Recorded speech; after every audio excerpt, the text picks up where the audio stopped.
തന്റെ പിതാവിന്റെ ഈ അവസ്ഥ കണ്ടു നിൽക്കാൻ ദേവവൃതന് സാധിക്കുന്നുണ്ടായിരുന്നില്ല. ശേഷം ദേവവൃതൻ തന്റെ അച്ഛനെയും കൂട്ടി സത്യാവതിയുടെ വീട്ടിലേക്കെത്തി. സത്യാവതിയുടെ അച്ഛനും അവിടെ ഉണ്ടായിരുന്നു. അവരെല്ലാം കേൾക്കെ ദേവവൃതൻ ഒരു ശപഥം ചെയ്തു. ദേവവൃതൻ എന്ന ഞാൻ ഹസ്തിനപുരത്തിന്റെ യുവരാജാവ് എന്ന പദവി ഇവിടെ ബഹിഷ്കരിക്കുകയാണ്. ഇനി ഭാവിയിൽ ഒരിക്കലും ഞാൻ ഹസ്തിനപുരത്തിന്റെ രാജാവാകില്ല. ഭാവിയിൽ എന്റെ ഭാഗത്തു നിന്നും കിരീടത്തിനൊരു ഭീഷണി വരാതിരിക്കാൻ ഞാൻ എന്റെ ജീവിതത്തിൽ വിവാഹം ചെയ്യുകയുമില്ല. ഒരു പൂർണ്ണ ബ്രഹ്മചാരിയായി ഞാൻ എന്റെ ജീവിതം ജീവിക്കുന്നതാണ്. കേട്ടുനിന്ന എല്ലാവരും ഞെട്ടി. സന്തനുവിന് അത് സഹിക്കാൻ കഴിയുന്നുണ്ടായില്ല.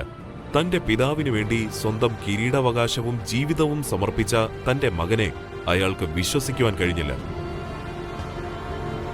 ശേഷം സന്തനു സത്യവതിയെ വിവാഹം കഴിച്ചു. വർഷങ്ങൾക്ക് ശേഷം അവർക്ക് 2 കുട്ടികളും പിറന്നു. തന്റെ കഠിനമായ ശപഥം ലാഘവത്തോടെ യാഥാർത്ഥ്യമാക്കിയ ദേവവൃതനെ നാട്ടുകാർ വളരെയധികം സ്നേഹിക്കുവാനും ആരാധിക്കുവാനും തുടങ്ങി. അവർ പിന്നീട് അയാളെ മറ്റൊരു പേരിൽ വിളിക്കുവാൻ ആരംഭിച്ചു, ഭീഷ്മ.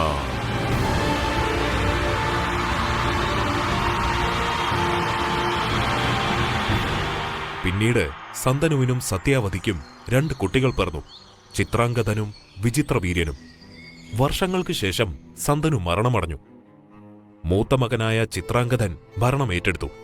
എന്നാൽ അധിക നാൾ ചിത്രാംഗതന് ഭരിക്കുവാൻ കഴിഞ്ഞില്ല. ഒരു യുദ്ധത്തിൽ അയാൾ അപ്രതീക്ഷിതമായി മരണമടഞ്ഞു.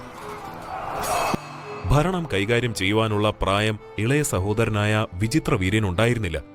അതുകൊണ്ട് തന്നെ അവന് പ്രായമാകുന്നതുവരെ ഭീഷ്മ ഭരണം കൈകാര്യം ചെയ്യുവാൻ തുടങ്ങി. വിചിത്രവീര്യൻ പ്രായപൂർത്തിയായപ്പോൾ അവനുവേണ്ടി സ്വയംവരം അന്വേഷിക്കുവാൻ ഭീഷ്മ തുടങ്ങി.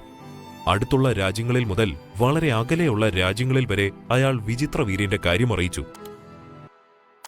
കുറച്ച് നാളുകൾക്ക് ശേഷമാണ് അയാൾ ആ വാർത്ത കേട്ടത്.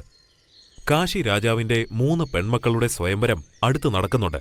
ഹസ്തിനപുരത്ത് നിന്നും ഏറ്റവും അടുത്ത് സ്ഥിതി ചെയ്യുന്ന രാജ്യങ്ങളിലൊന്നാണ് കാശി. എന്നിട്ടും സ്വയംവരം ഇവിടെ ക്ഷണിച്ചില്ല. അതും വിചിത്രവീര്യന്റെ കാര്യം ലോകം മുഴുവൻ അറിഞ്ഞിട്ടും. അതിന്റെ കാരണമറിഞ്ഞപ്പോൾ അയാളുടെ ദേഷ്യം ആളിക്കത്തി.